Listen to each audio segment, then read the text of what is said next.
যে আল্লাহ আপনাকে সময়ের সবচেয়ে বড় নিয়ামত দিয়ে এখন বাঁচিয়ে রেখেছেন, এখন আপনি হসপিটালে থাকতে পারতেন, এখন আপনি প্যারালাইজড হয়ে পড়ে থাকতেন, আপনি যে কাজ করেন আপনার পিছনে 3 জন লোক কাজ করার কথা, সেই জায়গায় পৌঁছাতে আল্লাহ সেকেন্ড লাগার কথা না, সেই আল্লাহকে আপনি শুনাইতেছেন আমার সময় নেই। এর চেয়ে আল্লাহদ্রোহিতা পৃথিবীতে আর হতে পারে আমি মনে করি না। ওয়ালা তাকুনু কাল্লাযীনা নাসুল্লাহ ফাআনসাহুম আনফুসাহুম, তুমি যদি আল্লাহকে ভুলে যাও আল্লাহ তোমাকেও ভুলে যাবেন। এই নিয়ামতপূর্ণ সময় যেটা আমরা ইতিপূর্বে আলোচনা শুনেছি, এটাকে আমরা কাজে লাগাতে না পারলে আল্লাহ তাআলার কিন্তু চূড়ান্ত ঘোষণা আছে আমাদের জন্য, এবং সেটা দুনিয়ার শাস্তির কথা বলা আছে। আগামী দিনে নির্বাচন আছে, জাতীয় নির্বাচন আছে, আপনাদের পেশাজীবী অঙ্গনে নির্বাচন আছে। এই সব কিছুকে বিবেচনায় নিলে জামাত ইসলামীকে অন্য সংগঠনগুলো সংখ্যাধিক্যের ভিত্তিতে আমাদেরকে তারা পরোয়া করেন, আমাদেরকে পরোয়া করে আমাদের ডিসিপ্লিন এবং মজবুত সংগঠনের কারণে। আমাদের এরকম প্রোগ্রামে এই জায়গায় বসে আব্দুল কাদের মোল্লা ভাই আমাদের বলতেন, নিজামী ভাই আমাদের বলতেন যে জামাত ইসলামীর একজন সহযোগীকেও বলা হবে রাত 3টায় সদরঘাট চলে আসে। উনি জানতে চাইবেন না ভাই কি কারণে ডাকলেন, একটু রাত 3টায় জানলে ভালো হয়, অথবা আমাদের তো যাওয়ার কোনো ব্যবস্থা নাই, একটু ব্যবস্থা কি হবে এটা বলে দিলে ভালো হয়, অথবা রাস্তাঘাটে ছিনতাই নানান সমস্যা আছে, এগুলোর ব্যাপারে আমাদের কি। এই 3 কোশ্চেন কোনো একটা কোশ্চেন যদি কেউ করে তাহলে সে জামাত ইসলামীর জন্য যথাযথ উপযুক্ত না।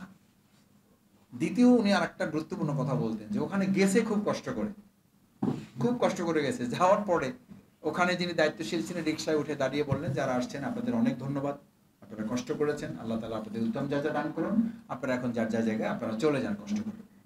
এরপরে 3 জন ভাই উঠে স্লোগান শুরু করছে, ফাইজলামির জায়গা পান না, আপনাদেরকে মাথা ঠিক আছে।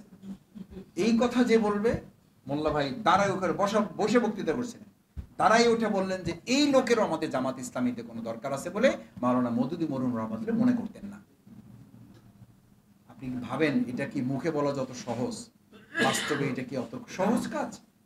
বাট এই পর্যায়ের জনশক্তি জামাত ইসলামী তৈরি করতে পারছে এবং পারবো বলেই আমরা আমাদের বাংলাদেশ আগামী দিনে পরিচালিত করতে পারবো ইনশাআল্লাহ। আজকে দেখেন ভাইয়েরা, আপনারা হতাশ হয়ে গেলে আর কোনো জায়গা নেই। নায়িকারা হতাশ হয়ে বিমানবন্দরে, তাও আবার বিমানবন্দরে বিমানে উঠে তারপরে দিচ্ছে, স্ট্যাটাস দিচ্ছে যে আমার এই দেশ নিয়ে আর কোনো আশা নেই, আমি চলে গেলাম, বাই বাই, বিদায়। উপদেষ্টা বলতেছে বাংলাদেশ ভালো হওয়ার আর কোনো সম্ভাবনা নাই। হাবিবুল আউয়াল মিস্টার মহোদয় এখন 4 দিনের রিমান্ডে যাওয়ার কারণে সে বলতেছে যে আগামী আরো 1000 বছরে বাংলাদেশে ভালো নির্বাচন হবে না। আমাদের বর্তমান সিইসি সে বলছে যে প্রশাসন যথাযথভাবে সহযোগিতা না করলে আমার পক্ষে নির্বাচন করা সম্ভব হবে না। এই সব ন্যায়ের মধ্যেই বাংলাদেশ জামাত ইসলামী একটা হায়ের বাংলাদেশ প্রতিষ্ঠিত করতে পারবে।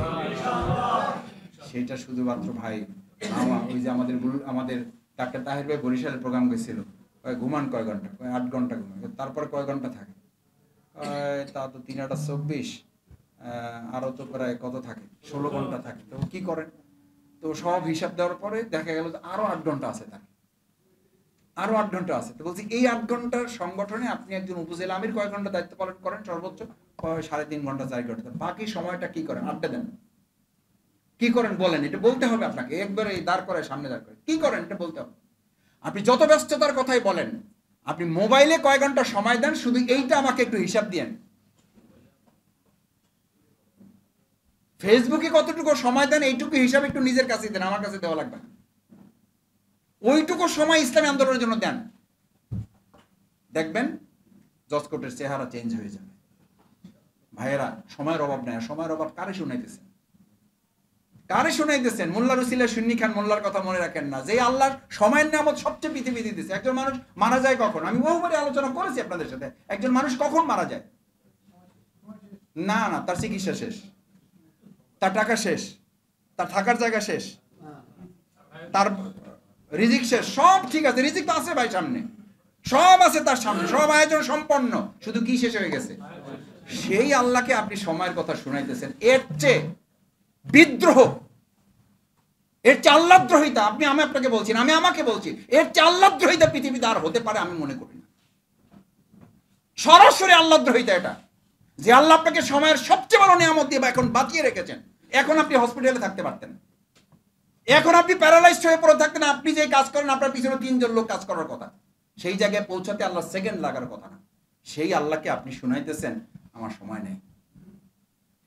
ওয়ালা তাকুনু কাল্লাযীনা নাসুল্লাহ ফাআনসাহুম আনফুসাহুম, তুমি যদি আল্লাহকে ভুলে যাও আল্লাহ তোমাকেও ভুলে যাবেন।